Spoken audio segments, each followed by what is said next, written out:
Hey, everybody. Thanks for joining us on this Tuesday. I'm CJ LeMaster, your host for the WLBT Plus Digital News Desk Update, and we appreciate you joining us on this Tuesday afternoon. Got several of you watching right now on our YouTube and Facebook live streams, also our OTT platforms. Thank you, as always, for making time for us today. We want to get straight to some news that we're following, of course, that catching you up on things that you may not have heard of as well that have happened over the last 24 hours. Jackson's new police chief is responding after a pair of weekend shootings along the I-55 corridor in North Jackson. Of course, the search continues for the people who fired shots in the parking lot of DeVille Plaza outside the Hideaway nightclub early Sunday morning. 19-year-old Elena Duck of Brandon, who was sitting in a car, was killed.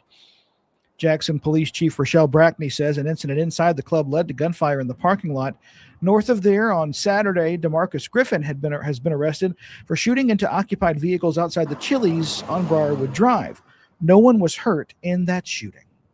We will be pulling all of the cameras that we know in that area. There are business cameras in that community. There are also blue light cameras in the community. There are also license plate readers that we have, as we are also looking at the traffic patterns. Chief Brackney says JPD has a crime solvability rate of 82.7% this year. The Medgar Evers Library has had to close its doors. It did so yesterday morning after indoor temperatures rose above 80 degrees. It was simply too hot inside for reading, surfing the internet, or using any of the other library services there. Of course, as we get more into summer, that will continue.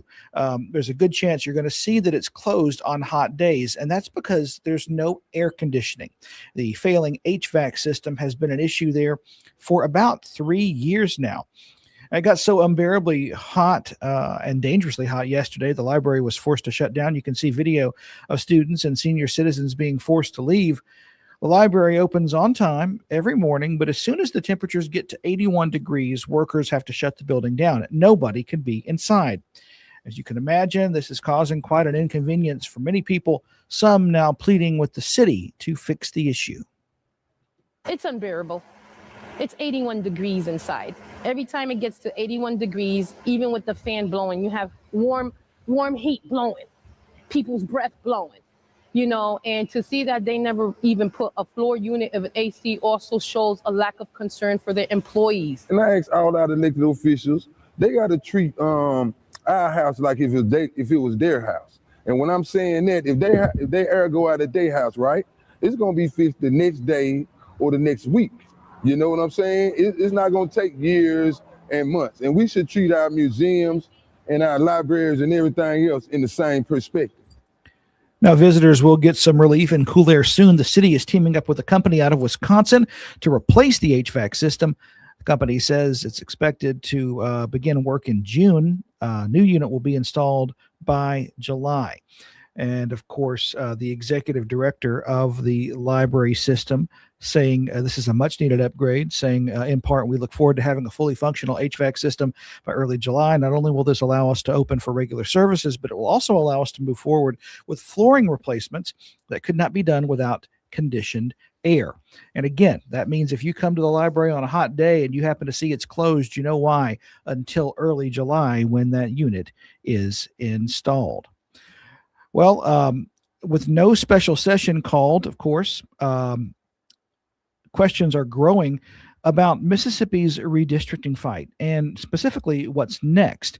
After a flurry of court rulings, state Democrats are actually speaking about this, and we're going to have coverage of that in our later newscasts. Our Darius McCormick attending that, and of course, the big question here, what happens next? To catch you up on everything, there is no active court order forcing Mississippi to redraw its district maps. The Fifth Circuit vacated that order just last week, clearing the way for Governor Reeves to cancel the special session, but the fight isn't over. The underlying lawsuit is still alive. A federal judge has ordered both sides to submit a status report by May 26th, next week, outlining how the case moves forward after the Supreme Court's Calais ruling. Meanwhile, Lieutenant Governor Delbert Hosemann has already formed a Senate redistricting committee. Assigned lawmakers expect this battle to continue Governor Reeves says redistricting will still happen before the 2027 elections. So again, the maps will stay as they are for now. And of course, we'll have more on the meeting with those members of the Democratic Party in our later newscasts. Also, in this latest development with redistricting, the U.S. Supreme Court vacating that order. You may remember, of course, that just to kind of catch you up, the Supreme Court vacated a lower court's order that Mississippi have to redraw some of its legislative districts. That order was actually filed in the Northern District of Mississippi by Judge Sharon Aycock. The High Court vacated the ruling in the NAACP's case against the Mississippi Board of Election Commissioners in light of its recent Calais ruling in Louisiana. Now, this essentially means it was not necessary for several districts to be redrawn, resulting in 3 special elections last year. Governor Reeves releasing a statement that says, in part, and we'll go to that here, this opinion and decision is another win for the principle that all Americans are created equal. He also added that the state has much more work to do in order to get these maps fully fixed. But voting rights groups are displeased with the Supreme Court's decision. The Mississippi Voting Rights Act Rapid Response Coalition said in part, Mississippi cannot leave the fundamental rights of Black voters and marginalized communities at the mercy of an increasingly hostile judiciary. The group is calling on people to mobilize for a day of action tomorrow in Jackson. Some of you got to weigh in on redistricting during a community conversation with state leaders. Now, state representatives hosted the discussion last night, focusing on what's at stake. Let me get that video queued up for you here. I apologize, folks. There we go. Packed pews filled Pearl AME Church in Jackson as residents listened to lawmakers discuss the possibility of new district lines in Mississippi.